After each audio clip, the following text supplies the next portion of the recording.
Hello, welcome back. Paul Gerard from Price Accounting Services. In this session, we're going to discuss issues for non-resident with rental properties. Now, first thing we've got to clear up is there are two definitions of a non-resident that commonly arise with property, and boy, can they be very different. But you have to understand both of them because you are going to encounter them if you own property and you aren't a resident or currently within Australia. Okay, what do we mean by this? We have income tax residency. We have a great video in our PAS TV about tax residency.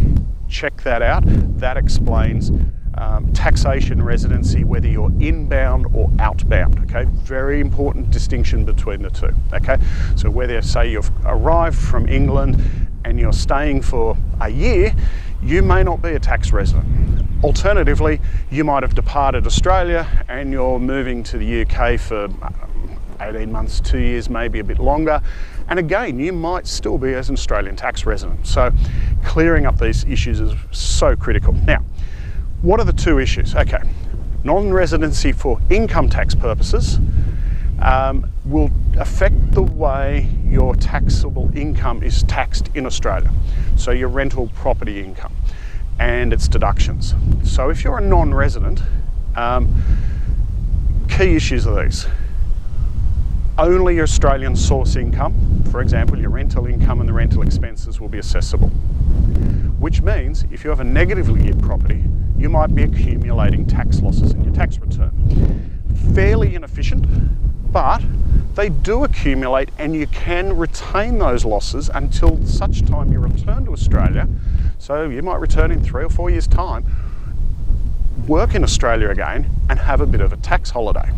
The other available choice for a taxpayer who's a non-resident is those losses will accumulate, and if you sell a property or other issues that relate to CGT, you can apply those tax losses against the discounted or otherwise the taxable capital gain. So they're not lost, they're just deferred tax benefits. So watch for that. Now, the other key distinction that I was alluding to with non-residents concerns recent changes in several states, specifically New South Wales and Victoria, which relate to land tax and stamp duties. Now, boy, have we made a complex situation more complex in Australia in the last 2 years.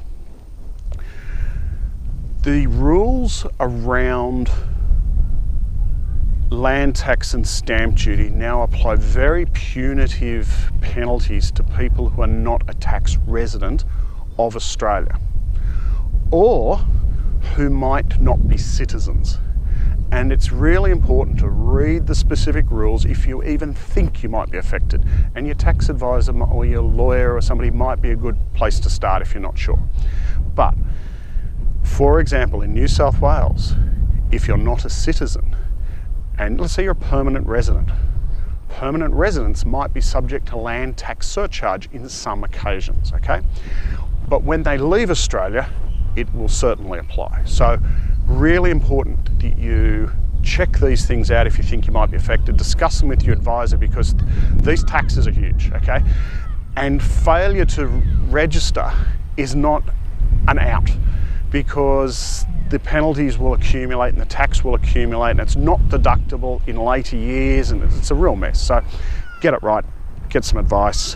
The other key issues for a non-resident is the days of travel to your investment property have ended. 1st of July 2017 and onwards, the government announced that tax deductions for travel related to a property have ended.